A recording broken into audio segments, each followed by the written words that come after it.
আজকে 1 জানুয়ারি সকাল সকাল স্নান করে পুজো দেবো বলে রেডি হয়ে নিলাম। আমারও ঠাকুরের প্রসাদ এসে গেল, দেখো আশ্রম থেকে ঠাকুরের জোগাড় করলাম। আজকে যেহেতু বৃহস্পতিবার, আমিও ঠাকুরকে তাই ভাবলাম বছরকার প্রথম দিন একটু সিমুই বানিয়ে দিলাম। আর ব্লিঙ্কিট থেকে গোপালের জন্য 1 বক্স চকলেট আর বজরংবলির জন্য 1 বক্স লাড্ডু অর্ডার দিয়ে দিলাম। তারপরে চলে এলাম রান্নাঘরে, চাটাও খেয়ে নিলাম। শীতকাল, সকাল সকাল চাটা খুব প্রয়োজন। রান্নাঘরে এলাম, মনাদি অনেকদিন ধরে আসছে না, তাই একটু ছেলের জন্য ম্যাগি বানালাম। আর আজকে আমি দুপুরবেলায় যাব একটা জায়গায়, তোমাদের দেখাচ্ছি, দাঁড়াও।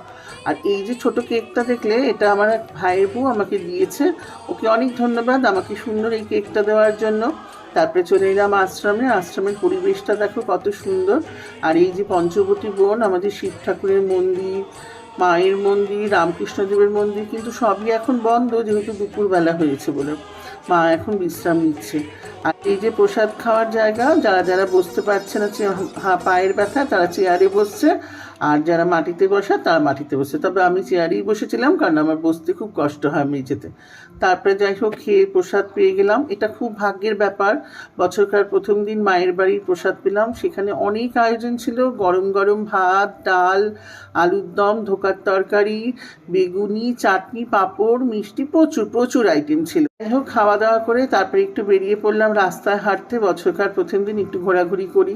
আর এই আমাদের আশ্রমের পরিবেশটা ভীষণ সুন্দর আর ভীষণ ভালো লাগে, এখানে এলে মনটা একদম ভরে যায়।